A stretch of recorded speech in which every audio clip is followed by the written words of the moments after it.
గుజ్జన గూళ్ళు బొమ్మల పెళ్ళి గిల్లీ కజ్జా తొక్కుడు బిళ్ళ బిళ్ళంగోడు చెమ్మ చెక్క మా ఇల్లు బొమ్మరిల్లు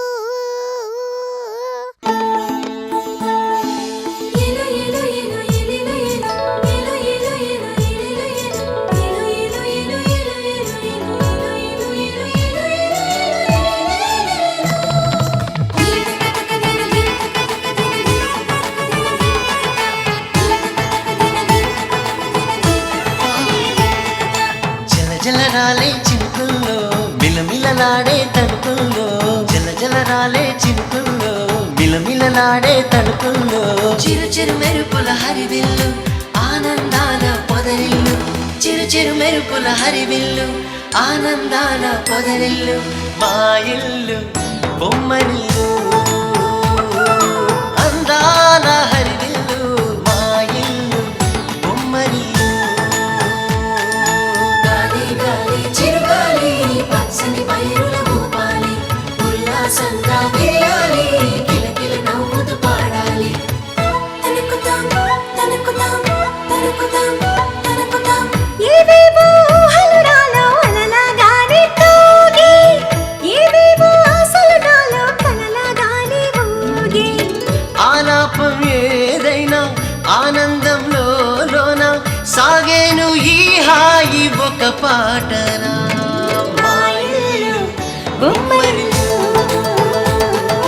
అందాల హరివిల్లు మా ఇల్లు బొమ్మరిల్లు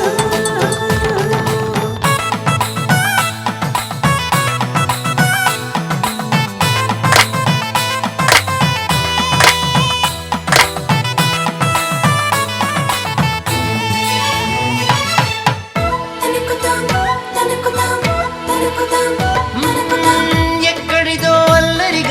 సరదాగానే వీచే చిన్నారి కిన్నెరసాని పయనాలేమో చూసి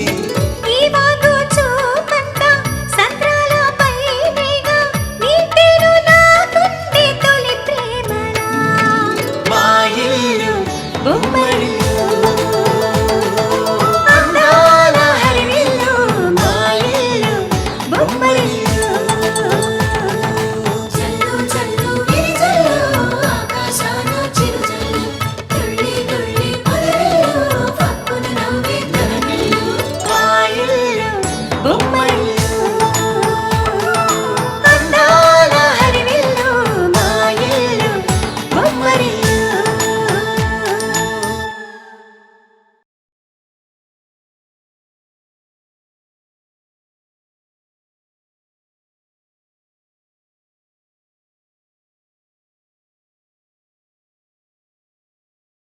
ఈ రోజు లాయర్తో మీ డాడీ ఆడిన మాటలు బట్టి చూస్తుంటే ఆయన నిన్ను సూర్య దగ్గర నుంచి దూరం చేయడానికి కంకణం కట్టుకున్నట్టు అనిపిస్తుంది.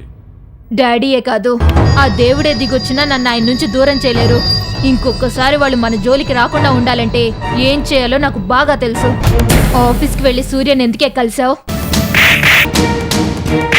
నీ కాపురం చక్కగుండటానికే సూర్యకు విడాకిలిస్తానని చెప్పడానికి వెళ్ళిందే. ఇది నా జీవితం బాగుండాలని కోరుకుంటుందంటే నేను నమ్మను. బాబాయ్, నేను తనతో మళ్ళీ కాపురం చేయాలనుకుంటున్నానని నాతో ఒక్క మాట చెప్పుంటే చాలు. కన్న కూతురు అని కూడా చూడకుండా కోర్టులో కేసు వేసి నిన్న ఇంట్లో నుంచి బయటకు పంపించి భార్గవిని మళ్ళీ సూర్యతో కాపురం చేయించుండేవాడిని. ఈ చట్టాలు కోర్టులే కాదు, చివరికి ఆ భగవంతుడు దిగొచ్చిన సూర్య నుంచి నన్ను విడదీయలేరు. ఒకవేళ అలాంటి ప్రయత్నం ఏదైనా మీరు చేస్తే కొన్న తండ్రిని కూడా చూడను. మనం ఇక్కడ ఉన్నట్టు ఎందుకు చెప్తామండి? ఒక్కసారి చెల్లెలు గొంతు వింటే మనశ్శాంతిగా ఉంటుంది. ఫోన్ చేయండి ప్లీజ్.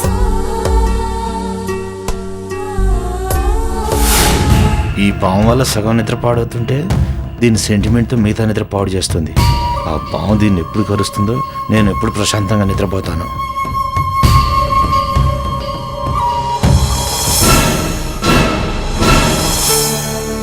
ఇదిగో ఫోన్ రింగ్ అవుతుంది.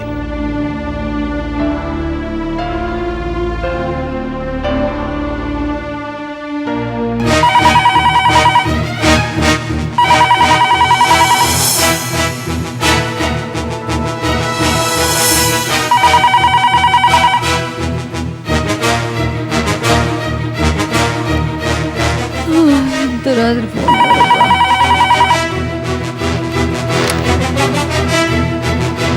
హలో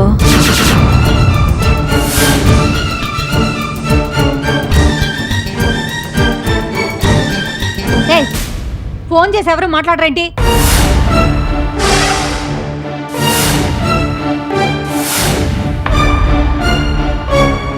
పిన్ని, నేను గాయత్రిని మాట్లాడుతున్నాను. ఇది మళ్ళీ ఫోన్ చేసిందేంటి? పైగా ఇంత అర్ధరాత్రి పూట ఫోన్ చేసిందంటే ఏదో కొంపలు అంటుకునే పరిస్థితే వచ్చుండు. ఇప్పుడు గనక మాటలు కలిపితే ఆయన భార్గవి క్యూలో నిలబడి మరీ మాట్లాడతారు. వదిలిపోయిందనుకున్న శని మళ్ళీ తాపురిస్తుంది. ప్లాన్ వేసి మరీ దాన్ని బయటికి పంపించింది మళ్ళీ కలవడానికా? హలో హలో పిన్ని, నేను పిన్ని గాయత్రిని. హలో హలో హలో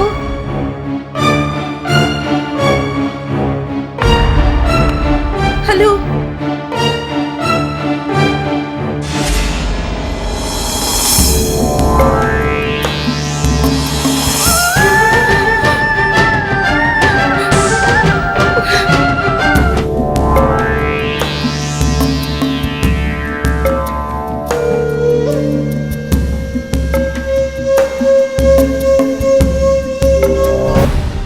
ఏమైంది గాయత్రి? నా పేరు చెప్పగానే పిన్ని ఫోన్ కట్ చేసిందండి. తనకి నాతో మాట్లాడడం ఇష్టం లేకపోతే చెల్లెలికైనా ఫోన్ ఇవ్వచ్చు కదా. వాళ్ళు ఎవరు గాయత్రి? ఇలా జరుగుతుందని తెలిసే నువ్వు ఫోన్ చేస్తానంటే వద్దన్నాను. ఊరుకో గాయత్రి, మళ్ళీ రేపు ఉదయం ఫోన్ చేద్దాం. అప్పుడైతే మీ చెల్లెలు ఫోన్ తీసే అవకాశం ఉంటుందిగా. ఊరుకో.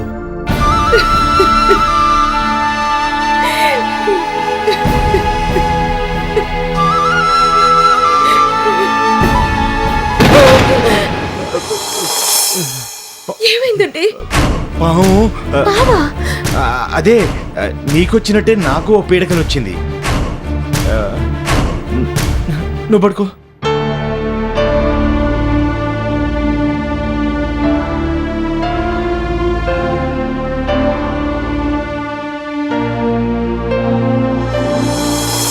ఈ టెన్షన్ ఏంట్రా బాబు? అమ్మా తల్లి, ఏ మూల దాక్కున్నావమ్మా? నా పెళ్ళాన్ని చంపని తీసుకొస్తే నువ్వు నన్నే చంపేలా ఉన్నావు. నీకు పుణ్యం ఉంటుంది.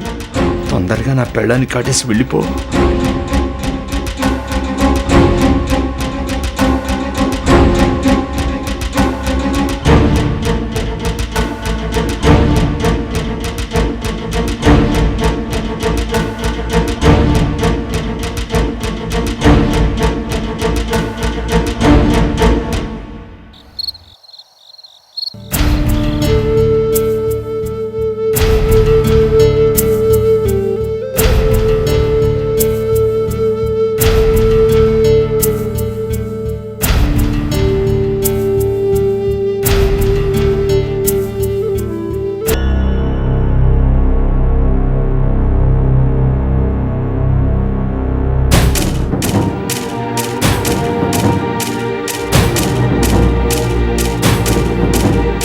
ఎక్కడికి వెళ్ళి ఉంటారు?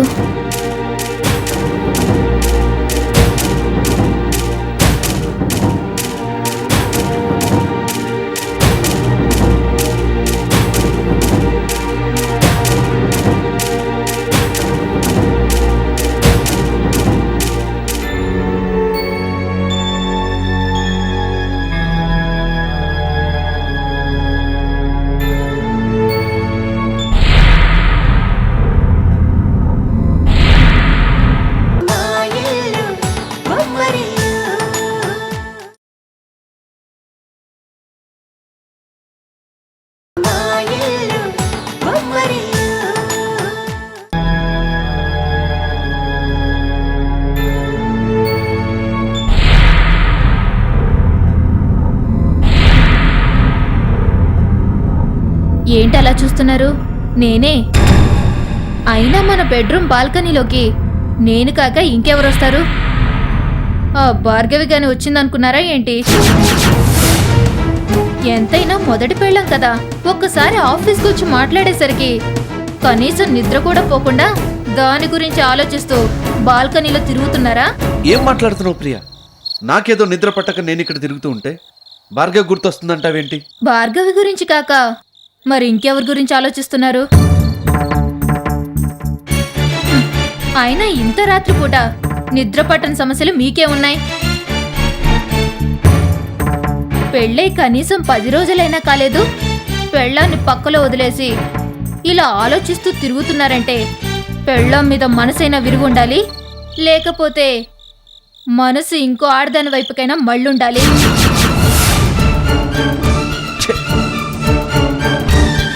ఇప్పుడు మీ మనసు ఆ భార్గవి మీద కాక ఇంకెవరి మీదకి వెళ్ళిందో చెప్పండి. పిచ్చి పిచ్చిగా మాట్లాడొద్దు ప్రియా. నేనేం ఆలోచించినా భార్గవ్ కోసం అనుకుంటేలా? అయినా నీకు ఈ అనుమానం ఎందుకు వస్తుంది? మీరు మారబట్టే నా ప్రవర్తనలో కూడా మార్పు వచ్చింది. అది మీతో ఆఫీస్కి వచ్చి మాట్లాడినప్పటి నుంచి మీ ప్రవర్తనలో మార్పు వచ్చింది.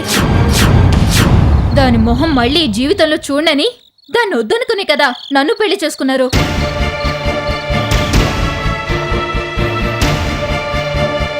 మళ్ళీ ఇప్పుడు దాని గురించి ఆలోచిస్తారేంటి? అసలు మీతో కాదు, దీనంతటికి కారణమైన వాడితోనే తేల్చుకుంటాను. ప్రియా ప్రియా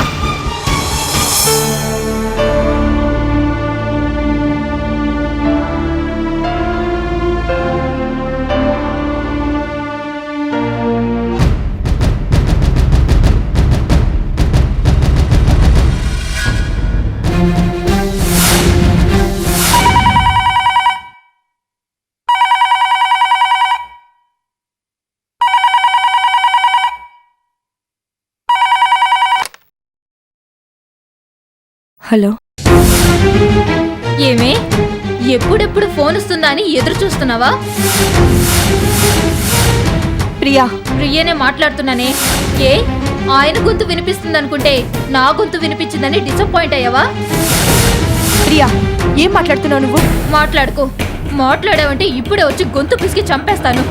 ఆయనకు విడాకులు ఇస్తానని పెద్ద నంగనచ్చల కబుర్లు చెప్పా, మళ్ళీ అర్ధరాత్రి పూట రాయబారాలేంటే? అక్కడ నీకు నిద్ర పట్టడం లేదు, ఇక్కడేమో నీ గురించి ఆలోచిస్తూ ఈయనగారు నిద్రపోవడం లేదు. ఏమే మగాడు పక్కలో లేకపోయేసరికి నిద్ర పట్టడం లేదా? ఏయ్, నా సంగతి నీకు పూర్తిగా తెలుసు కదా. నువ్వు ఆఫీస్కి వెళ్ళి మాట్లాడినందుకే ఇంటికొచ్చి నిన్నేం చేశానో చూసావు కదా. ఇంకొకసారి ఆయన వల్ల వేసుకోవడానికి ప్రయత్నించావో నీ అంతు చూస్తాను.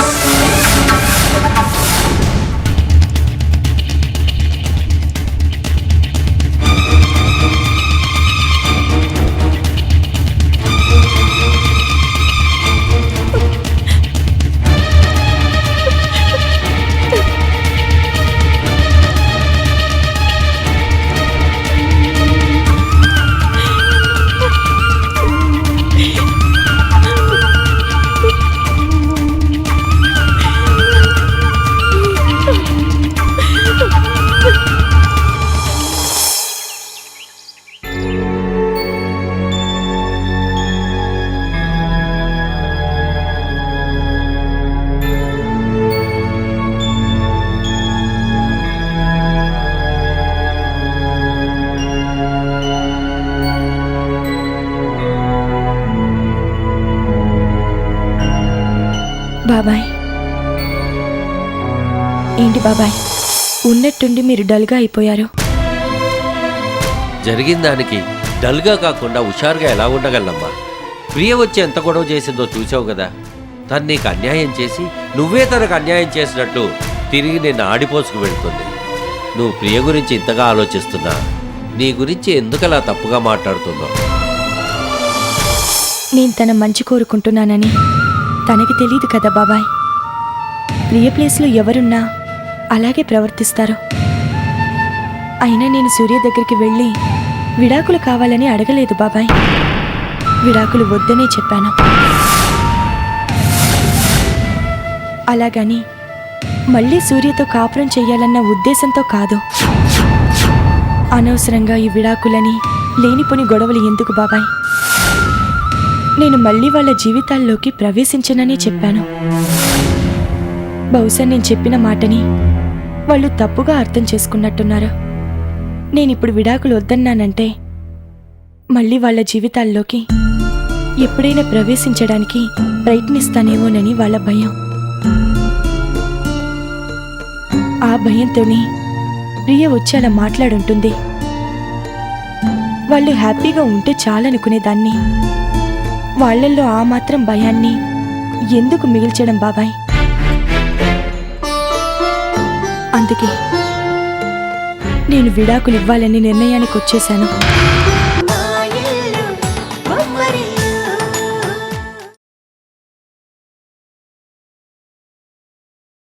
మా ఇల్లు బొమ్మరిల్లు. అందుకే నేను విడాకులు ఇవ్వాలని నిర్ణయానికి వచ్చేశాను. ఏంటమ్మా విడాకులని అంత సులువుగా మాట్లాడేస్తున్నావు? విడాకులు తీసుకున్న ఆడదానికి సమాజంలో ఉండే విలువేంటో నీకు తెలుసా?